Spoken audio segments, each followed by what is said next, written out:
Donc cette vidéo pour expliquer une option nouvellement apparue, donc qui est l'option mode CAPI, donc l'étape 7N du tutoriel. Donc on va commencer par installer le contexte pour expliciter. Donc voilà, donc la matière est installée. Donc comme à l'accoutumée, il y a la page du tutoriel.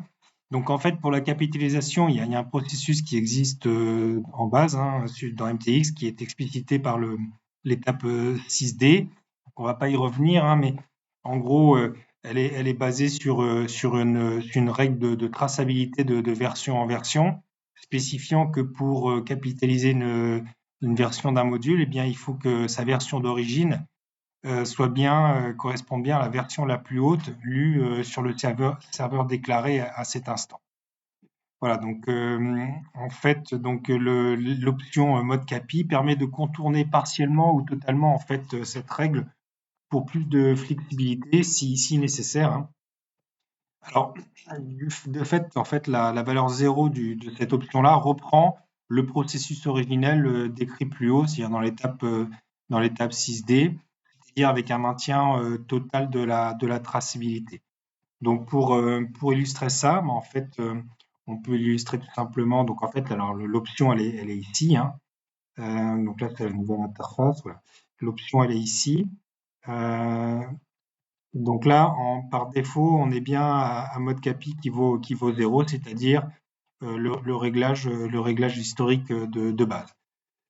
Donc par exemple, si on prend la VU7, qui vient de la V1 des 0 et que l'on souhaite la capitaliser, eh bien de fait, c'est ce que l'on voit ici dans la page, c'est repris ici. En fait, ici, c'est refusé puisque la version la plus haute sur le serveur, c'est la V2D0. Voilà. Et comme on vient d'une version V1D0 ici, c'est refusé. C'est le processus donc de base de traçabilité.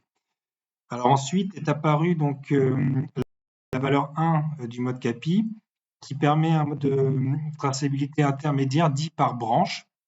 Dans ce cas-là, en fait, la première partie d'une version capitalisée, puisqu'on sait que c'est V3 digits, D3 digits, en fait, donc la première partie, c'est-à-dire les 3 premiers digits, en fait, définit la branche.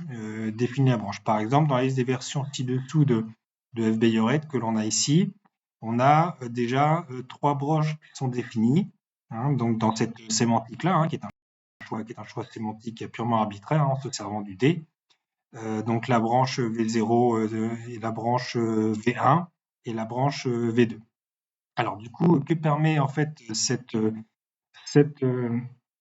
valeur d'option que l'on met à 1? Donc on va la mettre à 1.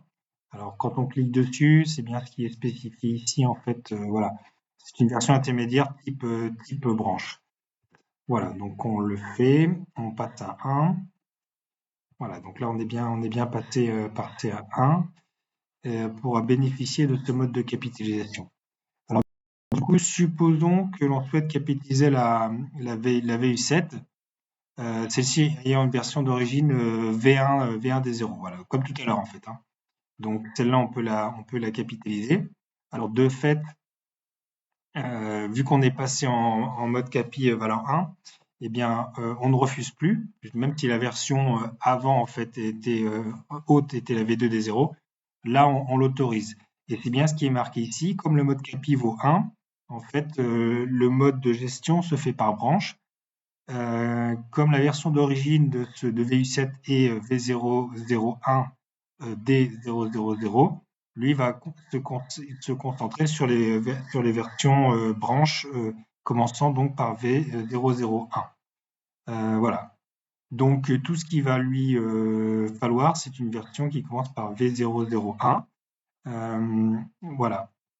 Alors par exemple, si on lui met une V, comme on pouvait le faire avant une V030, eh bien il va le refuser parce que lui, il va bien rester sur sa branche V001.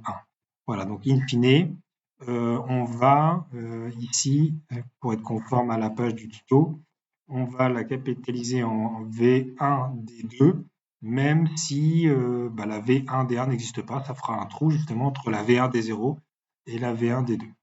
Donc si on valide, à ce moment-là, là, il va bien le faire. Et on va pouvoir donc fermer puis voir apparaître voilà et puis voir apparaître donc cette nouvelle version V1D2 qui est ici désormais. Voilà, c'est bien ce qu'on trouve ici. Voilà, donc ça c'est un intermédiaire. Et puis donc la troisième valeur, c'est la valeur du coup qui fait fi de toute contrainte et de version de provenance et de version haute sur le serveur. Donc c'est la valeur 2. C'est bien ce qui est marqué ici. En fait, il n'y a plus de contraintes du tout. Donc là, on peut faire ce qu'on veut.